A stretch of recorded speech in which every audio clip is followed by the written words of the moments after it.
अस्सलामु अलैकुम वरहमतुल्लाहि वबरकातुहू अल्लाहुम्मा सल्लि अला सय्यिदिना मुहम्मद व अला आलि सय्यिदिना मुहम्मद व बारिक वसल्लिम। Welcome to spoken English class. इंशाल्लाह हम आज की इस क्लास में एक्सेप्शंस के इंग्लिश में ये बहुत ही बेसिक जो हम आर्टिकल इस्तेमाल करते हैं ए एंड द, ये ऑलरेडी हम पिछली क्लासेस में जो है पढ़ चुके हैं कि आकर हम ए और एन को जो है हम कहाँ इस्तेमाल करते हैं। तो ये इंग्लिश का जो है ये टेस्ट ऑफ इंग्लिश लैंग्वेज है कि वन बोलने की हमको ज़रूरत नहीं है। जैसे कि बॉय बोल रहे हैं तो अगर हम उसमें ए के बगैर हम इस्तेमाल नहीं कर सकते हैं, ए बॉय हमको इस्तेमाल करना चाहिए। इसी तरीके से एप्पल, एप्पल नहीं बल्कि एन एप्पल के ए से जो शुरू हो रहा है, यहाँ पर हम एन को जो है इस्तेमाल जो है करना चाहिए कि जिसके मीनिंग होते हैं वन के जो है मीनिंग होते हैं, और वन हम अलहदा नहीं करते हैं क्योंकि ये this is called the test of English language. अगर किसी भी वर्ड को अगर हम ए या एन या दा लगा कर अगर हम नहीं बोल रहे हैं तो सुनने वाले को जो है समझ में आ जाता है कि ये लर्नर है, अभी ये सीख रहा है, इसे जो है नहीं मालूम है। तो लिहाजा ये चीज़ें जो है टेस्ट ऑफ इंग्लिश लैंग्वेज है। ऑलरेडी हम ये चीज़ बात जान चुके हैं कि टोटल इंग्लिश में 5 जो है वावेल लेटर है, ए ई आई ओ यू के। आखिर ये क्यों है? क्योंकि अगर कोई भी वर्ड इन से शुरू हो रहा है, हमको मालूम है कि हम एन इस्तेमाल करना चाहिए। अगर जो है कॉन्सोनेंट लेटर से अगर शुरू हो रहा है तो हम ए जो है हम इस्तेमाल जो है करते हैं। अब रही बात, ये सब बातें मालूम हो गई। और इसी तरीके से और एक दूसरी जो ख़ास जो बात है कि ये वावेल की जो है अहम तरीन बात ये है कि बग़ैर वावेल लेटर के हम कोई एक वर्ड भी जो है हम नहीं बना सकते। तो लिहाजा हर वर्ड में वावेल लेटर होना बहुत ज़रूरी है कि जिस तरीके से अगर हम उर्दू ज़ुबान में पूछते हैं कि बग़ैर कोई वर्ड है और उसको ज़बर ज़ेर पेश के हम पढ़ ही नहीं सकते हैं, उसको किसी न किसी तरीके से ज़बर या ज़ेर या पेश है हमको जो है देकर जो है पढ़ना चाहिए।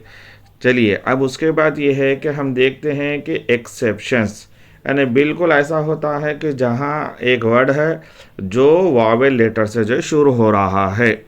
हमको उससे पहले हम ये समझते हैं कि यहाँ पर हम एन इस्तेमाल करना चाहिए। फिर इसी तरीके से कोई ऐसा वर्ड है जो कॉन्सोनेंट लेटर है और हम वहाँ पर ए अगर हम इस्तेमाल कर रहे हैं तो इंग्लिश ग्रामर की बुकों में और हम जो सुनते हैं कि ये इसका जो है उल्टा जो है कर देते हैं। फिर जब हमको समझाते हैं कि भाई नहीं, ये जो एक्सेप्शंस है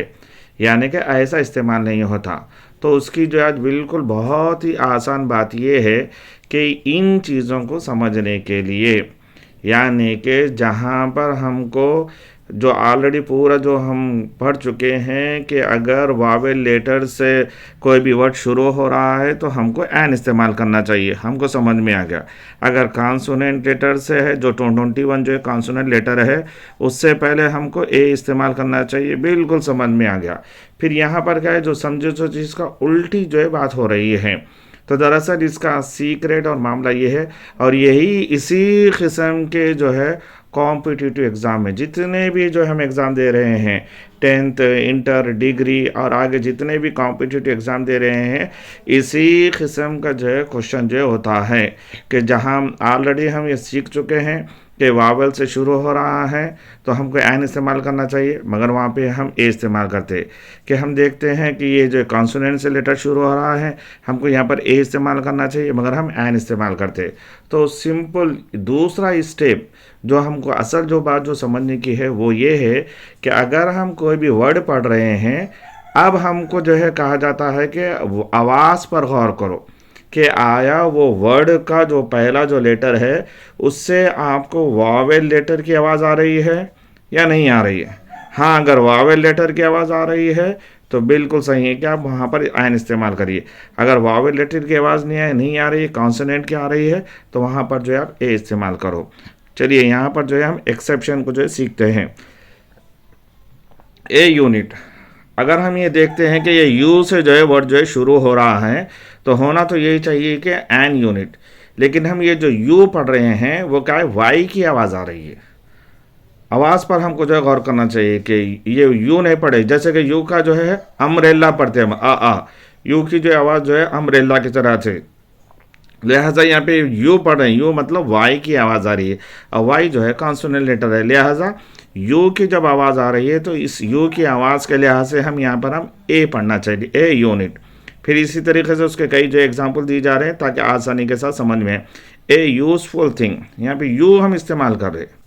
अम्ब्रेला के अर्थ आ ये आवाज़ नहीं इस्तेमाल कर रहे बल्कि यू, यूज़फुल थिंग, मुफीद जो है चीज़। ए यूनिवर्सिटी, यू पढ़ रहे हैं हम यहाँ पे, समझे ना, तो लिहाजा इससे पहले हम जो है ए हम इस्तेमाल कर रहे हैं। इसी तरीके से ए 1 रुपी नोट, अब यहाँ पर बोलिए क्या है, हालांकि जो ओ से जो शुरू हो रहा है और यहाँ पर हम जो है कॉन्सोनेंट लेटर को जो इस्तेमाल कर रहे हैं, हालांकि जो है एन जो है हमको जो है इस्तेमाल करना चाहिए, तो यहाँ पे ओ नहीं पढ़ रहे अपन, आवाज़ इसकी कैसे आ रही है, वन वन, वी की आवाज़ आ रही है, वन वी की जो है यहाँ पर जो है आवाज़ आ रही है। इसी तरीके से वन आइड मैन, एक आंख वाला आदमी, यहाँ पे ओ तो हम लिख रहे हैं मगर आवाज़ कैसे आ रही है, वन वन, वी की जो है आवाज़ जो है आ रही है। ए यूनियन, सेम यहाँ पर भी जो है किस किस्म की जो है आवाज़ आ रही है हमको, यूनियन, यू की जो है आवाज़ आ रही है, ए यूनियन। ए यूरोपियन, यहाँ पर ई लिख रहे हैं मगर कैसा पढ़ रहे हैं अपन, यू, यूरोपियन, यू की जो है आवाज़ आ रही है। आज इसी तरीके से यू, यहाँ पे ई लिख रहे हैं, वी ई है, यू के जो जिस तरीके से जो है भेड़, बकरी का जो दुम्बा का जो बच्चा होता है उसे कहा जाता है। ए के यूनिकॉर्न, के बहुत ही एक सिंग वाला, जो हरन जो होता है एक सिंग वाला होता है उसे जो है कहा जाता है यू। यहाँ पर जो है लिख क्या किसकी आवाज़ आ रही है, वाई की आवाज़ आ रही है, यू। ए यूज़फुल आर्टिकल, एक फ़ायदामंद जो है आर्टिकल, सेम यहाँ पर भी जो है यू की जो है आवाज़ जो है आ रही है। चलिए अब के दिखने में जो है अवर में हेच है यानी कॉन्सोनेंट है, हमको इस्तेमाल ए करना चाहिए, मगर यहाँ पे कहा जाता है कि भाई ये अवर में हेच जो है नहीं पढ़ रहे हम, बल्कि क्या पढ़ रहे हैं हम, ओ की आवाज़ पढ़े, आवर, आवर, ऑरेंज की तरह। ऑरेंज को हम कैसा कैसा आ करते हैं हम, कि यहाँ पर आवर में हम ओ पढ़ रहे हैं, हेच लिख रहे हैं, तो इसे जो है हम साइलेंट जो है कहेंगे, हेच को जो है साइलेंट करेंगे, लिहाजा हम इससे पहले क्या करेंगे, एन आवर। तो जवाब ये है कि हेच नहीं पढ़ रहे बल्कि ओ पढ़ रहे हैं, लिहाजा ओ की मुनासिबत से हम यहाँ पर एन इस्तेमाल कर रहे हैं। इसी तरीके से जो है ऑनेस्ट मैन,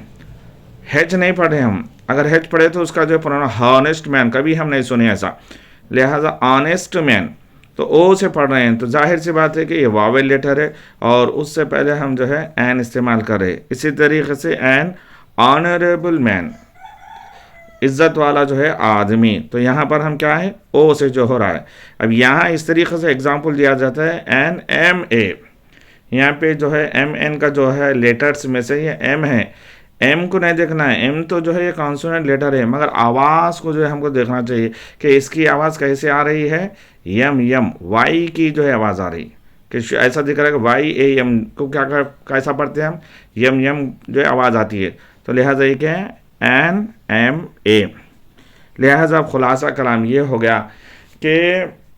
दो तरीके के जो बातें होंगी। फर्स्ट जो स्टेप कि अगर कोई भी ए ई आई यू से शुरू हो रहा है तो हम उसमें उससे पहले एन जो है लगाएंगे, और अगर कॉन्सोनेंट ये 5 लेटर को छोड़कर 21 लेटर से कोई भी शुरू हो रहा है तो वहाँ पर हम क्या है, ए जो है लगाएंगे। उसके बाद अगर वो पढ़ा ही नहीं जा रहा है और जिस किस्म की जो आवाज़ आ रही है, अगर वो उसमें जो है वावेल की आवाज़ आ रही है तो हम जो है उसका जो है वो उसके हिसाब से जो है वावेल की आवाज़ आ रही है तो हमें एन इस्तेमाल करना चाहिए। अगर उसमें जो है कॉन्सोनेंट की आवाज़ आ रही है तो लिहाजा उससे पहले कॉन्सोनेंट की आवाज़ आ रही है तो हम वहाँ पर जो है ए को जो है इस्तेमाल करना चाहिए। बिल्कुल ये मुख्तसर ये ए ई आई ओ यू जो वावेल लेटर है उसका जो एक्सेप्शन है, ये थोड़ा अच्छी तरीके से अगर हम समझ गए तो इसी किस्म के जो है एग्ज़ाम में जो है क्वेश्चन जो है पूछे जाते हैं।